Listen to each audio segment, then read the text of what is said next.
students.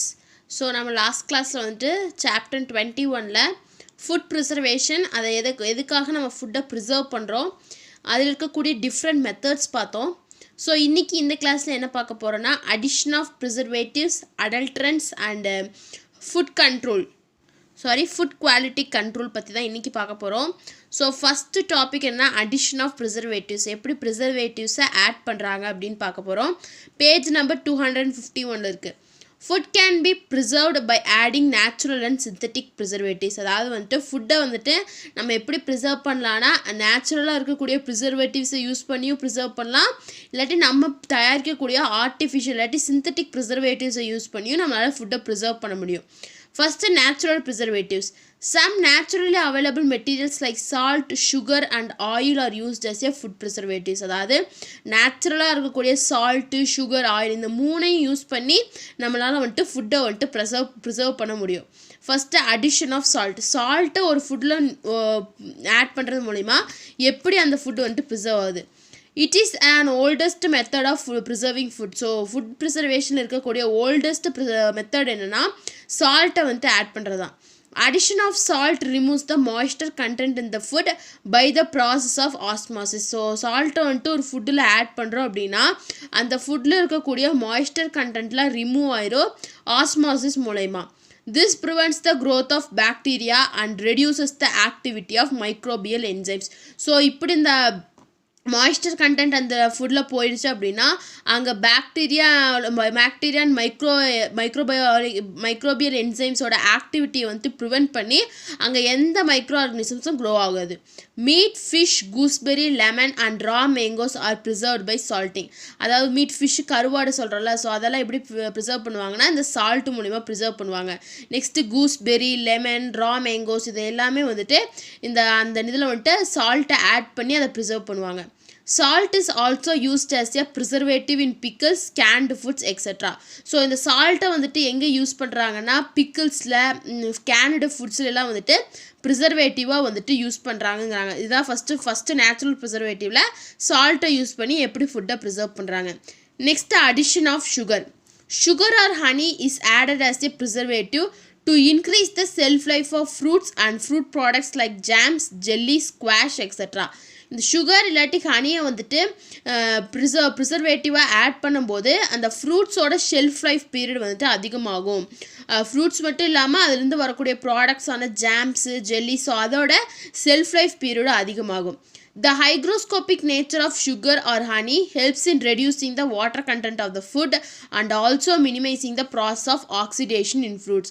So அந்த sugar and ஹனியில் இருக்கக்கூடிய hygroscopic அந்த கண்டென்ட் வந்துட்டு அந்த ஃப்ரூட்ஸில் இருக்கக்கூடிய வாட்டர் கண்டென்ட்டை ரெடியூஸ் பண்ணி அங்கே நடக்கக்கூடிய ஆக்சிடேஷன் ப்ராசஸையும் மினிமைஸ் பண்ணும். ஸோ இப்படி மினிமைஸ் பண்ணும்போது அந்த ஃப்ரூட்டோட இல்லாட்டி அந்த ஃப்ரூட் ப்ராடக்ட்ஸோட ஷெல்ஃப் லைஃப் வந்துட்டு இன்க்ரீஸ் ஆகுங்கிறாங்க. இதுதான் வந்துட்டு அடிஷன் ஆஃப் சுகர். ஸோ சுகரை ஆட் பண்ணி ஃபுட்டை வந்துட்டு ஃப்ரூட்ஸை வந்துட்டு ப்ரிசர்வ் பண்ணுறாங்க. Next addition of oil. Addition of oil in pickles prevents the contact of air with the food.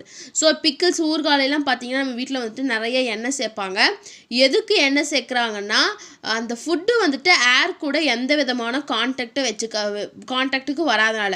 So இப்போ வந்துட்டு அந்த ஏர் கூட அட்மாஸ்பியர் அந்த ஃபுட்டு கான்டாக்ட்டுக்கு வரலைன்னா அங்கே வந்துட்டு மைக்ரோ ஆர்கனிசம்ஸ் க்ரோத் இருக்காது. ஸோ மைக்ரோ ஆர்கனிசம்ஸ்க்கு க்ரோ ஆகிறதுக்கு முக்கியமான காரணம் என்னென்னா ஏரில் இருக்கக்கூடிய மாய்ஸ்டர்னால தான் வந்துட்டு மைக்ரோ ஆர்கனிசம்ஸ் வந்து க்ரோ ஆகும். சப்போஸ் நம்ம வந்துட்டு இந்த பிக்கிள்ஸில் வந்துட்டு ஆயிலை ஆட் பண்ணிட்டோம் அப்படின்னா வந்துட்டு அந்த ஃபுட்டு வந்துட்டு ஏரில் இருக்கும் அட்மாஸ்பியர் கூட கான்டாக்ட்டுக்கு வராது. ஸோ அப்படி வராமல் இருக்கும்போது அங்கே மைக்ரோ ஆர்கனிசத்தோட க்ரோத்தை வந்துட்டு நம்மளால் கண்ட்ரோல் பண்ண முடியுங்கிறாங்க. Hence micro organisms cannot grow and spoil the food. So அங்கே வந்துட்டு மைக்ரோ ஆர்கனிசம் க்ரோ ஆகாது, அந்த ஃபுட்டையும் வந்துட்டு ஸ்பாயில் பண்ணாது அப்படிங்கிறாங்க. இதான் வந்துட்டு நேச்சுரல் ப்ரிசர்வேட்டிவில் தேர்ட் ஒன். ஆயிலை யூஸ் பண்ணி எப்படி வந்துட்டு ஃபுட்டை ப்ரிசர்வ் பண்ணுறாங்க. ஸோ ஃபஸ்ட்டு வந்துட்டு அடிஷன் ஆஃப் சால்ட்டை யூஸ் பண்ணி எப்படி பண்ணுறாங்கன்னு பார்த்தோம். Next sugar and third one is oil. Next பாருங்கள் synthetic preservatives. Synthetic food preservatives like sodium benzoate, citric acid, vinegar, sodium metabisulfate, potassium bisulfate are added to food products like sauces, jams, jellies, packed foods and ready to eat foods. These preservatives delay the microbial growth and keep the food safe for the long duration. அதாவது synthetic preservatives என்னன்னா sodium benzoate, citric acid, வினைகர், இல்லாட்டி soda உப்புன்னு சொல்கிறாங்க, அதான் sodium meta bisulphate, potassium bisulphate எல்லாம் வந்துட்டு இந்த sauces, jams, jellies, இல்லாட்டி packet foods, இல்லாட்டி ரெடி டு ஈட் அப்படியே வாங்கி நம்ம சாப்பிடக்கூடிய ஃபுட்ஸ் தான் வந்துட்டு ரெடி டு ஈட் ஃபுட்ஸ்னு சொல்லுவோம். ஸோ அந்த ஃபுட்ஸ்லாம் வந்துட்டு இந்த ஆர்டிஃபிஷியல் அந்த சிந்தட்டிக் ஃபுட் ப்ரிசர்வேட்டிவை ஆட் பண்ணிடுவாங்க. ஸோ இப்படி ஆட் பண்ணுறது மூலிமா அங்கே இருக்க அந்த மைக்ரோபியல் க்ரோத், அந்த ஃபுட்டில் டெவலப் ஆகக்கூடிய மைக்ரோபியல் க்ரோத்தை வந்துட்டு நம்மளால் டிலே பண்ணி அங்கே இருக்கக்கூடிய அந்த ஃபுட்டை வந்துட்டு நம்மளால் லாங் டியூரேஷனுக்கு ப்ரிசர்வ் பண்ண முடியுங்கிறாங்க. இதான் வந்துட்டு சிந்தட்டிக் ப்ரிசர்வேட்டிவ்ஸ் மூலயமா ஃபுட்டை ப்ரிசர்வ் பண்ணுறாங்க. ஸோ அடிஷன் ஆஃப் ப்ரிசர்வேட்டிவ்ஸ்னு பார்க்கும்போது 2 வழியில் வந்துட்டு ஃபுட்டை ப்ரிசர்வ் பண்ணுறாங்க. First one is natural preservative and second one is synthetic preservative. So natural preservative-னா நேச்சரில் காமனாக இருக்கக்கூடிய ஒரு சப்ஸ்டன்ஸை யூஸ் பண்ணி ப்ரிசர்வ் பண்ணுறாங்க. ஆனால் சிந்தட்டிக் ப்ரிசர்வேட்டிவ்ஸ்னால் நம்ம ஆர்டிஃபிஷியலாக மேன்மேட் பண்ணக்கூடிய ப்ரிசர்வேட்டிவ்ஸை யூஸ் பண்ணி ஃபுட்டை ப்ரிசர்வ் பண்ணுறாங்க. இதான் வந்துட்டு அடிஷன் ஆஃப் ப்ரிசர்வேட்டிவ்ஸ். நெக்ஸ்ட்டு பாருங்கள் அடல்ட்ரேஷன், அதாவது food adulteration. Adulteration is defined as the addition or subtraction of any substance to or from food so that the natural composition and the quality of food substance is affected. அதாவது adulteration நம்ம எப்படி divide பண்ணானா addition or subtraction of any substance to or from food. அதாவது ஒரு ஃபுட்டில் இருக்கக்கூடிய சப்ஸ்டன்ஸை ஒன்று add பண்ணுவோம், இல்லாட்டி சப்ராக்ட் பண்ணுவோம், இல்லாட்டி அதை ரிமூவ் பண்ணிடுவோம் ஃபுட்லேருந்து. So that the natural composition of அந்த quality of food substance is affected. So அப்படி நம்ம வந்துட்டு ஆட் பண்ணும்போதோ சப்ராக்ட் பண்ணும்போதோ அந்த ஃபுட்டோட நேச்சுரல் காம்போசிஷன் வந்துட்டு அஃபெக்ட் ஆகும் அப்படிங்கிறாங்க. ஸோ அதைத்தான் நம்ம என்னென்னு சொல்கிறோம்னா அடல்ட்ரேஷன் அப்படின்னு சொல்கிறோம். So adulteration is defined as the addition or subtraction of any substance to or from ஃபுட்டில் இருந்து ஒரு சப்ஸ்டன்ஸை சப்ராக்ட் பண்ணிடலாம், இல்லாட்டி அந்த ஃபுட்டுக்கு வந்துட்டு ஒரு சப்ஸ்டன்ஸை ஆட் பண்ணுறோம். ஸோ தட் அப்படி ஆட் பண்ணி சப்ராக்ட் பண்ணும்போது அந்த ஃபுட்டோட குவாலிட்டி நேச்சுரலாக இருக்க குவாலிட்டி வந்துட்டு அஃபெக்ட் ஆகும். அதைத்தான் நம்ம என்னென்னு சொல்கிறோன்னா அடல்ட்ரேஷன் அப்படின்னு சொல்கிறோம். Adulterant is any material which is used for the purpose of adulteration. So adulterant அப்படின்னா என்னென்னா இந்த adulteration நடக்கிறதுக்கு வந்துட்டு யூஸ் பண்ணக்கூடிய மெட்டீரியலை தான் நம்ம என்ன சொல்கிறோன்னா adulterant அப்படின்னு சொல்கிறோம். Some of the commonly adulterated foods are milk and milk powder, cereals, pulses, coffee powder, tea powder, turmeric powder, saffron, confectionery, non-alcoholic beverages, spices, edible oils, meat, poultry products, etc. So இதெல்லாம் வந்துட்டு காமனாக adulterate பண்ணக்கூடிய foods. அதாவது இந்த adulteration மூலமா அடல்ட்ரண்ட்டை use பண்ணி அதோட நேச்சரோட காம்போசிஷனை வந்துட்டு மாற்றுவாங்க, குவாலிட்டியோட காம்போசிஷன் அப்படி பண்ணக்கூடிய ஃபுட் ப்ராடக்ட்ஸ் தான் இது. The adulterants in food can be classified into 3 categories. So ஃபுட்டில் இருக்கக்கூடிய adulterants வந்துட்டு நம்ம வந்துட்டு 3ஆக கிளாஸிஃபை பண்ணலாம். First one is natural adulterants, second one is incidental or unintentionally added adulterants, and third one is intentionally added adulterants. So natural adulterants அப்படின்னா என்னென்னா natural adulterants are those chemicals or organic compounds that are naturally present in food. அதாவது வந்துட்டு இது ஒரு chemical இல்லாட்டி organic காம்பவுண்டாக இருக்கலாம், அது வந்துட்டு நேச்சராகவே ஃபுட்டில் இருக்கும், அதைத்தான் நம்ம வந்துட்டு நேச்சுரல் adulterants அப்படின்னு சொல்கிறோம். ஸோ எக்ஸாம்பிளுக்கு வந்துட்டு என்ன சொல்லணும்னா toxic substance in certain poisonous mushroom. So certain மஷ்ரூம்ஸில் பார்த்திங்கன்னா அந்த மஷ்ரூம் வந்துட்டு நமக்கு ஈட் பண்ணுறதுக்கு எடிபிளாக இருக்காது, ஸோ அதுவாக இருக்கலாம். இல்லாட்டி prussic acid in seeds of apples and cherry. So cherry and ஆப்பிள்ஸில் இருக்கக்கூடிய அந்த சீட்ஸாக இருக்கலாம், சீட்ஸில் இருக்கக்கூடிய பர்சூரிக் ஆசிடாக இருக்கலாம். Next marine toxins, fish oil poisoning and environmental கண்டாமினன்ஸாக கூட இருக்கலாம் அப்படிங்கிறாங்க. ஸோ நேச்சுரல் அடல்ட்ரன்ட்னு பார்க்கும்போது ஒரு ஃபுட்டில் நேச்சராகவே கெமிக்கல் சப்ஸ்டன்ஸும் ஆர்கானிக் கம்பவுண்ட்ஸும் இருக்கும், அதைத்தான் நம்ம என்னென்னு சொல்கிறோன்னா நேச்சுரல் அடல்ட்ரன்ட்ஸ்னு சொல்கிறோம். Next incidental or unintentionally added அடல்ட்ரன்ட்ஸ்னால் நமக்கே தெரியாமல் அந்த அடல்ட்ரண்ட் வந்துட்டு ஃபுட்டில் ஆட் ஆகிரும், அதைத்தான் நம்ம என்னென்னு சொல்லணும்னா இன்சிடென்டல் ஆர் அன்இன்டென்ஷனலி ஆடட் அடல்ட்ரன்ட்ஸ் சொல்கிறாங்க. These types of adulterants are added unknowingly due to the ignorance or carelessness during food handling and packaging. அதாவது வந்துட்டு இது எந்த மாதிரி இருக்குன்னா, ஃபுட்டை வந்து ஹேண்டில் பண்ணும்போதோ அதை பேக்கேஜ் பண்ணும்போதோ நம்மளோட கேர்லெஸ்னஸ்னால ஏதாச்சும் ஒரு அன்னோயிங்கான சப்ஸ்டன்ஸ் வந்துட்டு அடல்ட்ரண்ட் வந்துட்டு ஆட் ஆயிரும். அதைத்தான் நம்ம என்ன சொல்கிறோன்னா இன்சிடென்டல் ஆர் அன்இன்டென்ஷனலி ஆடட் அடல்ட்ரன்ட்ஸ்னு சொல்கிறோம். It includes pesticide residues. அதாவது இதில் என்னென்ன வரும்னா பெஸ்டிசைட் ரெடியூசஸ் சில நேரம் வந்துட்டு அந்த ஃபுட்டில் வந்துட்டு வந்துடலாம். Dropping of rodents, insects, rodent bites and larva in food during storage. So storage அப்போ ஏதாச்சும் இன்செக்ட்ஸ் வந்துட்டு ஏதாச்சும் வரும், நம்ம அப்படியே தெரியாமல் வந்துட்டு பேக் பண்ணிடுவோம், இல்லாட்டி ஸ்டோர் பண்ணிடுவோம், அந்த மாதிரி நடக்கலாம். Next microbial contamination due to the presence of pathogens like E coli, salmonella in fruits, vegetables, ready to eat meat and poultry products. அதாவது வந்துட்டு மைக்ரோபியல் கண்டாமினேஷன்ஸ் நடக்கலாம். எதனாலனா வந்துட்டு பேத்தோஜன்ஸ், அதாவது டிசீஸ் காசிங் ஆர்கனிசம் தானே ஈகாலை இல்லாட்டி சால்மோனிலா, அதாவது ஃப்ரூட்ஸ் அண்ட் வெஜிடபிள்ஸ் இருக்கக்கூடியதான் வந்து சால்மோனிலாங்கிறது. ஸோ இதனால அந்த மைக்ரோபியல் கண்டாமினேஷனால் கூட வந்துட்டு நமக்கு தெரியாமல் தான் அந்த ஈகாலை சால்மோனிலால நம்ம கண்ணுக்கு தெரியாது. ஸோ அதனால கூட அந்த மைக்ரோபியல் கண்டாமினேஷன் நடக்கும். ஸோ அது வந்துட்டு நமக்கு தெரியாமல் தான் நடக்குது. அதனால தான் வந்துட்டு செகண்ட் கிளாஸுக்கு கீழே வருது, incidental or unintentionally added adulterants கீழே வருது. நெக்ஸ்ட்டு இன்டென்ஷனலி ஆடட் அடல்ட்ரன்ஸ்னால் நமக்கு தெரிஞ்சே நம்ம வந்துட்டு ஆட் பண்ணுவோம், அதுதான் வந்துட்டு இன்டென்ஷனலி ஆடட் அடல்ட்ரன்ஸ்னு சொல்கிறோம். These adulterants are added intentionally for financial gain and have a serious impact on the health to the consumers. அதாவது இது என்னென்னா வந்துட்டு இந்த அடல்ட்ரன்ஸை வந்துட்டு நம்ம தெரிஞ்சே ஆட் பண்ணுவோம். எதுக்காகனா ஃபினான்ஷியல் கெயினுக்காக, அதாவது நிறையா வந்துட்டு கெயின் அமௌண்ட்டை வந்துட்டு நிறைய கெயின் பண்ணுறதுக்காக இதை பண்ணுவாங்க. ஸோ இப்படி பண்ணும்போது அதில் வந்துட்டு கன்சியூம் பண்ணுறவங்களுக்கு வந்து நிறைய ஹெல்த் எஃபெக்ட்ஸ் வந்து வருங்கிறாங்க. These type of adulterants includes additives and preservatives like vinegar, citric acid, sodium bicarbonate, hydrogen peroxide in milk, modified food starch, food flavors, synthetic preservatives and artificial sweetness. So இந்த incidentally added அடல்ட்ரன்ஸில் என்ன வரும்னா preservatives, vinegar, ஒருத்தவங்க வந்து vinegar add பண்ணுவாங்க ஃபுட்டில், citric acid, அதே மாதிரி sodium bicarbonate, அதாவது சோடா உப்புன்னு சொல்கிறாங்களா அது, இல்லாட்டி வந்துட்டு பேக்கிங் சோடான்னு சொல்கிறாங்களா அது. நெக்ஸ்ட்டு மில்கில் வந்துட்டு ஹைட்ரஜன் பெராக்சைடு ஆட் பண்ணுவாங்க, இல்லாட்டி ஒரு ஃபுட்டில் வந்துட்டு ஃபுட் ஸ்டார்ச்சை வந்துட்டு மாடிஃபை பண்ணி ஆட் பண்ணுவாங்க. ஃபுட்டுக்கு வந்துட்டு நல்ல ஃப்ளேவர் கொடுக்கணுங்கிறதுக்காக ஃப்ளேவர் கொடுக்கக்கூடிய அந்த ப்ராடக்ட்ஸ் எல்லாம் யூஸ் பண்ணுவாங்க. நெக்ஸ்ட்டு சிந்தட்டிக் ப்ரிசர்வேட்டிவ்ஸ் வந்துட்டு யூஸ் பண்ணுவாங்க. ஸோ இதெல்லாம் யூஸ் பண்ணும்போது அதை கன்சியூம் பண்ணுறவங்களுக்கு வந்துட்டு நிறைய ஹெல்த் எஃபெக்ட்ஸ் வந்துட்டு வரும். Chemicals like calcium carbide to ripen bananas and mangoes. நமக்கு எல்லாத்துக்குமே தெரியும் இந்த பனானாஸ் அண்ட் மேங்கோஸை வந்துட்டு பழுக்க வைக்கிறதுக்காக சில கெமிக்கல்ஸ்லாம் யூஸ் பண்ணுவாங்க. என்னென்னா கால்சியம் கார்பைட், அந்த கெமிக்கல் பேர் தான் வந்துட்டு கால்சியம் கார்பைட். ஸோ இதை யூஸ் பண்ணி தான் அந்த பழம் வந்துட்டு அந்த ஃப்ரூட் வந்து ட்ரீலேருந்து ரைப்பன் ஆனால் தான் நமக்கு அந்த குட் நியூட்ரிட்டிவ் வேல்யூ கிடைக்கும். ஆனால் அவங்க வந்துட்டு ரைப்பன் ஆகாமே அதை பறித்து அதை வந்துட்டு ரைப் பண்ணுவாங்க. ஸோ இதை நம்ம சாப்பிடும்போது நமக்கு சீரியஸான ஹெல்த் எஃபெக்ட்ஸ் வரக்கு காரணமாக இருக்கும்.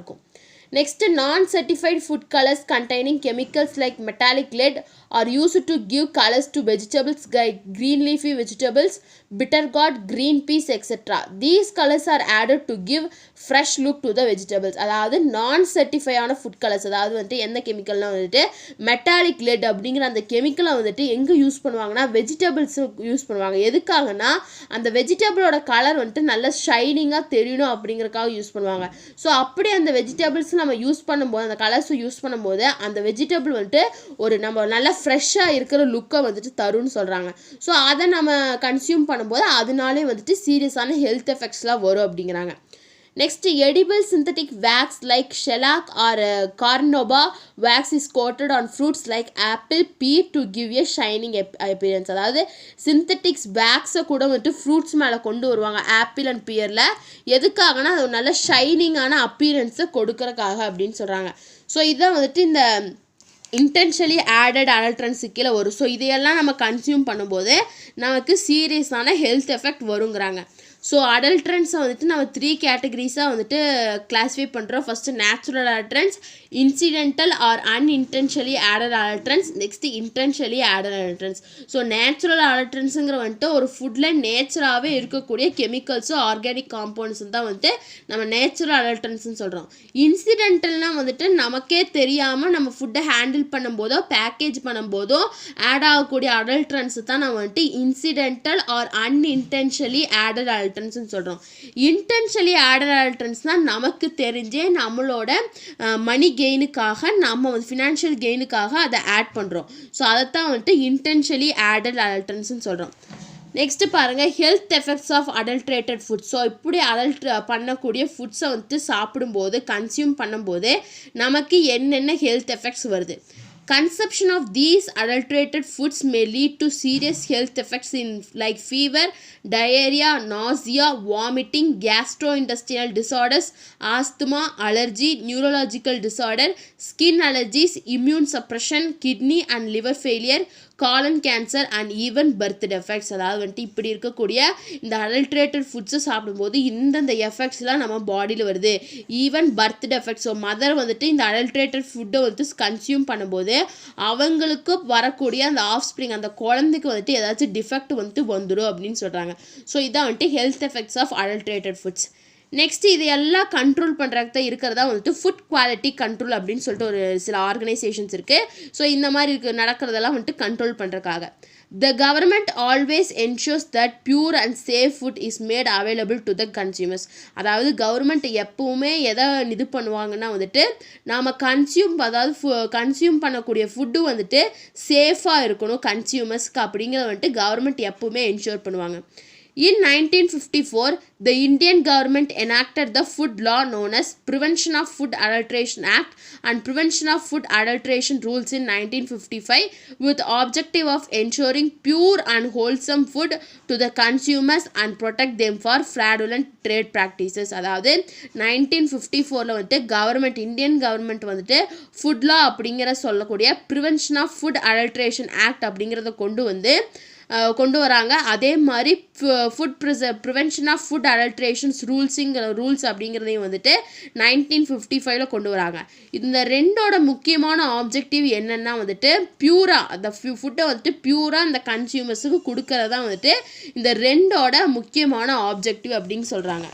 Maximum standards of quality for food and strict hygienic conditions for its sale are clearly outlined in this act. So இந்த ரெண்டு ஆக்ட்லேயும் வந்துட்டு ஒரு ஃபுட்டோட ஸ்டாண்டர்ட் குவாலிட்டி அது எப்படி வந்துட்டு ஹைஜீனிக் கண்டிஷன்ஸால் அந்த ஃபுட்டை ப்ரிப்பேர் பண்ணோம், அதே மாதிரி ஒரு எப்படி எந்த கண்டிஷனில் அதை வந்துட்டு சேல் பண்ணணும் அப்படிங்கிற எல்லா விதமான இதுவும் வந்துட்டு இந்த ஆக்டில் வந்துட்டு கிளியராக கொடுத்துருக்காங்க அப்படின்னு சொல்கிறாங்க. Next food quality control agencies. So இந்த ஃபுட்டோட குவாலிட்டியை கண்ட்ரோல் பண்ணக்கூடிய ஏஜென்சிஸ் என்னென்ன? ISI, AGMARK, FPO, FCI and other health departments enforce minimum standards for the consumer products. So இந்த டிபார்ட்மெண்ட்ஸ்லாம் இந்த ஆர்கனைசேஷன் இந்த டிபார்ட்மெண்ட்லாம் சேர்ந்து தான் கன்சியூமர் ப்ராடக்ட்ஸுக்கு ஒரு ஸ்டாண்டர்டை வந்துட்டு கொடுக்குறாங்க. FCI, Food Corporation of India, was set up in the year 1965 with the following objects. So வந்துட்டு FCIங்கிறது வந்துட்டு ஃபுட் கார்பரேஷன் ஆஃப் இந்தியா. இது எந்த வருஷம் கொண்டு வந்தாங்கன்னா 1965 கொண்டு வந்தாங்க. இதோட மெயினான ஆப்ஜெக்டிவ்ஸ் என்ன அப்படின்னா effective price support operations for safeguarding the interest of the farmers. So ஃபார்மர்ஸை வந்துட்டு சேஃப்கார்ட் பண்ணுறக்காக எஃபெக்டிவ் ப்ரைஸ் சப்போர்ட் ஆப்ரேஷன்ஸ், அதாவது அவங்க இது பண்ணக்கூடிய இதுக்கு வந்துட்டு அவங்களே வந்துட்டு ஒரு ப்ரைஸை சொல்லணும் அப்படிங்கிறது. Distributing food grains through out the country, அதாவது அந்த ஃபுட் கிரெயின்ஸ் வந்துட்டு ஓவரால் கண்ட்ரிக்கு வந்துட்டு டிஸ்ட்ரிபியூட் பண்ணணும். Maintaining satisfactory levels of operational and buffer stock of food grains to ensure national security. அதாவது வந்துட்டு அந்த ஃபுட்டோட மெயின்டெனன்ஸ், அதாவது ஃபுட் கிரெயின்ஸை வந்துட்டு மெயின்டைன் பண்ணி நேஷ்னல் செக்யூரிட்டி வந்துட்டு என்ஷூர் பண்ணணும் அப்படிங்கிறது. Next regulate the market price to provide food grains to consumers to reliable price. அதாவது வந்துட்டு மார்க்கெட் ப்ரைஸை ரெகுலேட் பண்ணி அந்த ஃபுட் கிரெயின்ஸை வந்துட்டு கன்சியூமர்ஸுக்கு வாங்கக்கூடிய விலையில் வந்துட்டு அதை கொண்டு வரணும் அப்படிங்கிறது வந்துட்டு இந்த எஃப்சிஐயோட முக்கியமான ஆப்ஜெக்டிவ்ஸ். ஸோ இங்கே பாருங்கள், food control agencies the standard mark and role in food safety. So இந்த நாளும் வந்துட்டு ஃபுட் கண்ட்ரோல் ஏஜென்சி ஃபஸ்ட்டு வந்து ISI, Agmark, FPO and food safety standards authority of India, அதாவது எஃப்எஸ்எஸ்ஏஐ அப்படின்னு சொல்லுவாங்க. இந்த அக்மார்க் ஐஎஸ்ஐங்கிறது வந்துட்டு எதுக்கு கொடுப்பாங்கன்னா இண்டஸ்ட்ரியல் ப்ராடக்ட்ஸ் லைக் எலக்ட்ரிக்கல் அப்ளையன்சஸ்க்கு வந்துட்டு கொடுக்கக்கூடிய ஒரு இது தான் வந்துட்டு ஐஎஸ்ஐ அப்படின்னு சொல்லுவாங்க. ஐஎஸ்ஐ முத்திரைன்னு சொல்லுவாங்களா, அதுதான். நெக்ஸ்ட் அக்மார்க் அப்படிங்கிறது வந்துட்டு அக்ரிகல்ச்சுரல் ப்ராடக்ட்ஸுக்கு கொடுக்கக்கூடியது தான் வந்துட்டு அக்மார்க் அப்படிம்பாங்க. எஃபிஓ அப்படிங்கிறது வந்துட்டு இந்த ஃப்ரூட் ப்ராசஸ் அவுட், அதாவது ஃப்ரூட்லேருந்து வரக்கூடிய ஜூஸு, ஜாமு அதுக்கெல்லாம் கொடுக்கக்கூடியது தான் வந்துட்டு இந்த எஃபிஓ. எஃப்எஸ்எஸ்ஏங்கிறது வந்துட்டு responsible for protecting and promoting the public health through regulation and supervision of food safety. அதாவது இந்த எல்லாத்தையும் வந்துட்டு ஃபுட் சேஃப்டியை வந்துட்டு சூப்பர்வைஸ் பண்ணி அதை கன்சியூம் பண்ணுறவங்களுக்கு வந்து ஒரு ஹெல்த்ஃபுல்லான ஒரு குவாலிட்டியான ஒரு ஃபுட்டை கொடுக்கணும் அப்படிங்கிறது தான் வந்துட்டு, அப்படிங்கிறத கண்ட்ரோல் பண்ணுறது தான் வந்துட்டு இந்த எஃப்எஸ்எஸ்ஏஐ அப்படிங்கிறது. ஸோ இந்த நாளும் தான் வந்துட்டு ஃபுட் கண்ட்ரோல் ஏஜென்சிஸ், முக்கியமான ஃபுட் கண்ட்ரோல் ஏஜென்சிஸ். ஸோ இதோட வந்துட்டு இந்த லெசன் வந்துட்டு முடியுது. உங்களுக்கு ஏதாச்சும் டவுட் இருந்தால் கமெண்ட் பண்ணுங்கள். ஸோ இன்றைக்கி இந்த கிளாஸில் நம்ம என்ன பார்த்துருக்கோம்னா, முக்கியமாக food adulteration, food quality control and food quality control agencies பார்த்துருக்கோம். ஸோ நான் நெக்ஸ்ட் கிளாஸில் ஒரு நியூ சாப்டரோடு உங்களை பார்க்குறேன். So thank you. இந்த வீடியோ கிளாஸ் பிடிச்சிருந்தா லைக் பண்ணுங்கள், ஷேர் பண்ணுங்கள், சப்ஸ்கிரைப் பண்ணுங்கள். தேங்க்யூ.